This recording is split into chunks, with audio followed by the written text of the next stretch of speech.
Greetings, fellow humans, and welcome to the Renaissance Yorkshireman podcast. In the last video, I gave an introduction to the 5 capitals framework, and in this video, I'd like to talk about human capital. The Forum for the Future define human capital as the physical, intellectual, emotional, and spiritual capacities of any individuals. So in its essence, it's about skills. So driving a car, being able to cook, speaking a language. So in my case, I can speak Spanish, and I'll tell you a joke just to prove it.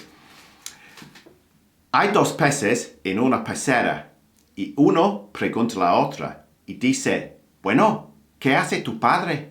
El otro dice, pues nada. And if you didn't understand that joke, don't worry, it's not actually very funny. So human capital means different things to different people.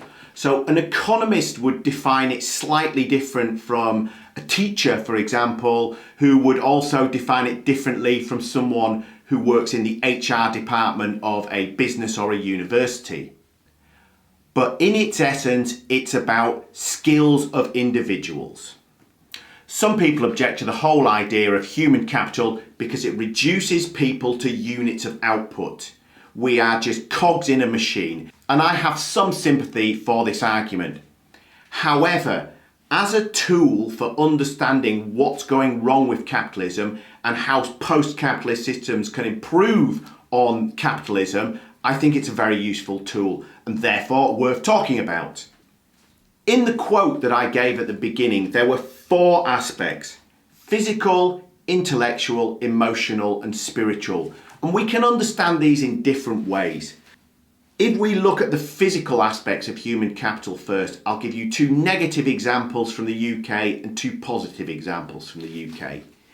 In the last 30 years, rates of obesity and diabetes have skyrocketed in the UK, and this represents a negative development within the physical aspect of human capital.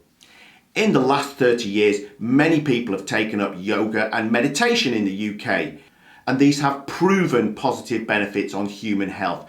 So there are often both positive and negative trends going on at the same time, and this is very often the case in many countries. The second part from the quote was intellectual. Now, there's a lot of controversy about measuring intellectual capacity. Some people believe that IQ is an excellent way of doing it, and others do not. I'd like to read you a quote from educationalist Sir Ken Robinson. He says, "The problem in conventional assumptions of intelligence is that there is a single measure. People are thought to be more or less intelligent on a single scale based on the ideas of IQ and academic ability. There are 4 related points to emphasise. First, we all have many forms of intellectual capacity and abilities, not just one. Second, we all have these different intellectual capacities to different extents. Third, for many people, some modes are more important than others. And finally, high abilities in one area do not necessarily entail high abilities in others."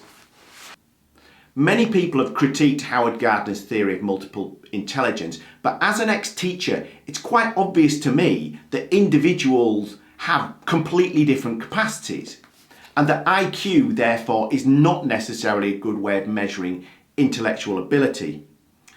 So Howard Gardner identified 7 areas of intelligence, and 2 have subsequently been added by other researchers. So he identified musical intelligence, bodily kinesthetic intelligence, logical mathematical intelligence, linguistic intelligence, spatial intelligence, interpersonal intelligence, and intrapersonal intelligence. And the 2 that have been added subsequently are naturalist intelligence and existential intelligence. Although whether you prefer Howard Gardner's theory of multiple intelligence or IQ is entirely up to you. The third part from the quote was emotional capabilities. Now, Daniel Goleman in his 1996 book Emotional Intelligence explores this idea in great detail, and since that time it's taken on huge importance. I'd like to read you a quote from Goleman's book Emotional Intelligence. "In a sense, we have 2 brains, 2 minds two different kinds of intelligence, rational and emotional. How we do in life is determined by both. It is not just IQ, but emotional intelligence that matters. Indeed, intellect cannot work at its best without emotional intelligence. Ordinarily, the complementarity of limbic system and neocortex, amygdala and prefrontal lobes means each is a full partner in mental life. When these partners interact well, emotional intelligence rises, as does intellectual ability. This turns the old understanding of the tension between reason and feeling on its head. It is not that we must do away with emotion and put reason in its place, as Erasmus had it, but instead find the intelligent balance of the two. The old paradigm held an ideal of reason freed of the pull of emotion. The new paradigm urges us to harmonise head and heart. To do that well in our lives means we must first understand more exactly what it means to use emotion intelligently. If you've watched any Star Trek films, you'll be aware that Spock is big on logic and down on emotion. This is absolute nonsense. All humans need intelligence and emotion working together. It is not an either or, it's a both. The final part from the quote was spiritual capacities, and some thinkers even believe that spiritual capital should be entirely separate from human capital. So spiritual capital, or the spiritual aspect of human capital, would involve such things as morality, doing the right thing, being a reasonable person, serving others. Of course, this involves a lot of value judgments.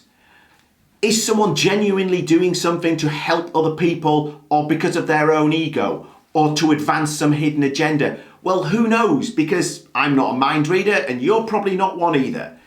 Ultimately, we do need some kind of morality to guide us, or else it's just a free-for-all. I believe that implicit within the value system of capitalism is that human capital should be put to the service of financial capital, which itself is largely controlled by a narrow class of a financial elite of bankers and multimillionaires and billionaires.